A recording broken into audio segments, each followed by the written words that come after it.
Ruchita store room के अंदर बंद थी। नाहर दरवाजा खोलते हुए घबराकर पूछता है, रुचिता बेटा, तुम अंदर कैसे बंद हो गई? तभी रुचिता मासूमियत से कहती है कि उसे उसकी मम्मी रूही ने बाहर से बंद किया था। यह सुनते ही नाहर हैरान रह जाता है और तुरंत रूही से सवाल करता है कि क्या उसने सच में ऐसा किया है। लेकिन रूही साफ इनकार कर देती है। वह कहती है कि वह कभी अपनी बेटी के साथ ऐसा नहीं कर सकती और उसे समझ नहीं आ रहा कि आखिर रुचिता उस पर इतना बड़ा इल्जाम क्यों लगा रही है। नाहर माहौल को शांत करते हुए कहता है कि शायद यह कोई गलत फहमी है और इस बात को यहीं खत्म कर देना चाहिए। वह सभी से कहता है कि अब पिकनिक रिसोर्ट चर्च से चलते हैं ताकि रुचिता का मन भी बदल जाए और सब कुछ सामान्य हो सके। पिकनिक के लिए निकलते समय भी रुचिता अपनी उसी रहस्यमयी गुड़िया को सीने से लगाए रहती है जिसे दादी ने उसे उपहार में दिया था। रूहान उसे समझाता है कि इतनी बदसूरत गुड़िया को फेंक दो, पापा तुम्हें इससे भी अच्छा खिलौना दिला देंगे। लेकिन रुचिता तुरंत जवाब देती है, यह मेरी जान है, मैं इसे कभी नहीं छोड़ूंगी। उसकी यह दीवानगी देखकर नाहर और रूही दोनों हैरान रह जाते हैं। नाहर कहता है कि रुचिता इस डॉल को लेकर कुछ ज्यादा ही पजेसिव हो गई है, जबकि रूही के मन में पहले से ही शक गहराता जा रहा होता है कि इस गुड़िया में जरूर कोई रहस्य छिपा है। उसने कई बार इस डॉल को छिपाने की कोशिश की, लेकिन हर बार रुचिता किसी न किसी तरह उसे ढूंढकर वापस ले आती है।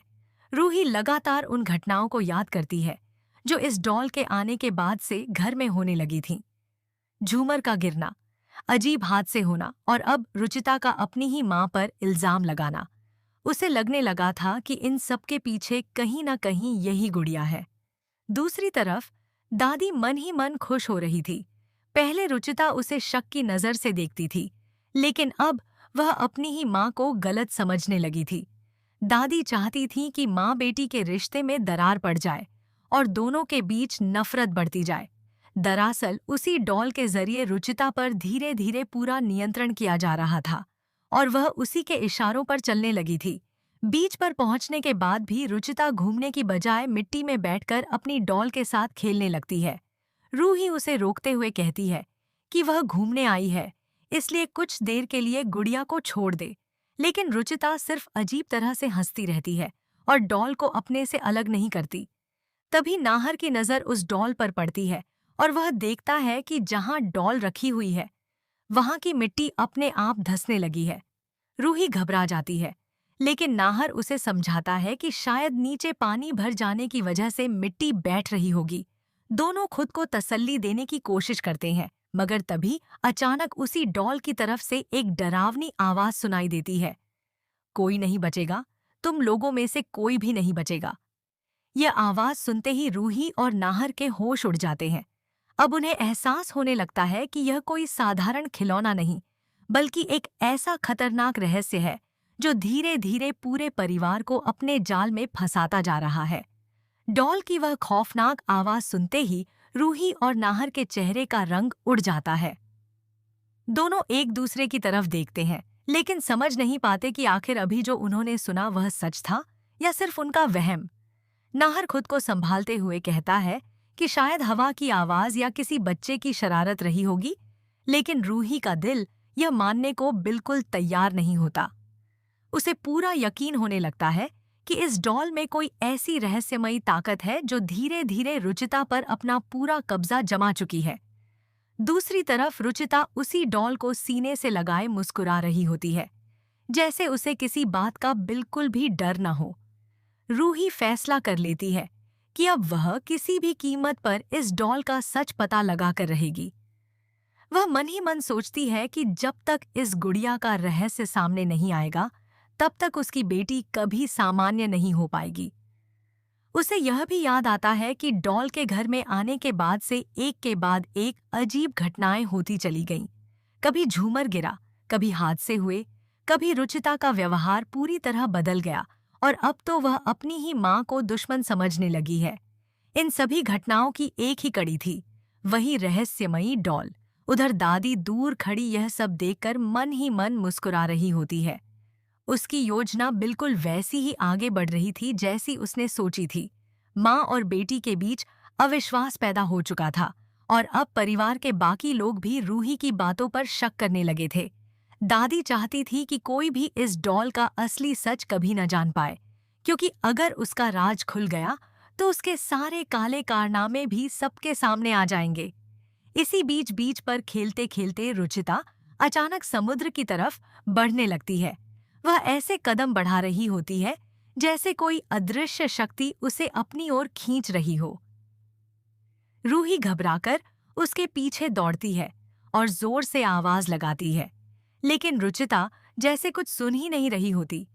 तभी नाहर भी दौड़कर पहुंचता है और समय रहते रुचिता को पकड़कर पीछे खींच लेता है। रुचिता के हाथ से डॉल कुछ पल के लिए छूट जाती है, लेकिन अगले ही क्षण वह बेचैन होकर उसे उठाने के लिए दौड़ पड़ती है। उसकी आंखों में एक अजीब सा गुस्सा और जुनून दिखाई देता है, जिसे देखकर रूही और नाहर दोनों समझ जाते हैं कि मामला अब उनकी सोच से कहीं ज्यादा खतरनाक हो चुका है। अब इस डॉल का सच सामने आए बिना रुचिता को बचाना लगभग नामुमकिन होता जा रहा है। रुचिता का यह बदला हुआ रूप देखकर पूरे परिवार की चिंता और बढ़ जाती है।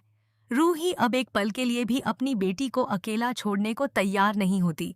उसे साफ महसूस होने लगता है कि जैसे कोई अनजानी शक्ति हर समय रुचिता को अपने इशारों पर चला रही है। नाहर भी अब पहले की तरह इसे महज बच्चों की जिद नहीं मानता।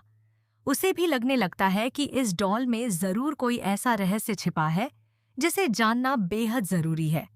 पिकनिक खत्म होने के बाद जब सभी घर लौटते हैं, तब भी रुचिता सबसे पहले अपनी डॉल को कमरे में सुरक्षित रखती है। वह किसी को भी उसे छूने नहीं देती। रूही मौका देखकर एक बार फिर उस डॉल को हटाने की कोशिश करती है, लेकिन जैसे ही वह उसे हाथ में उठाती है, रुचिता अचानक गुस्से से चिल्लाने लगती है और रोते हुए डॉल को वापस छीन लेती है।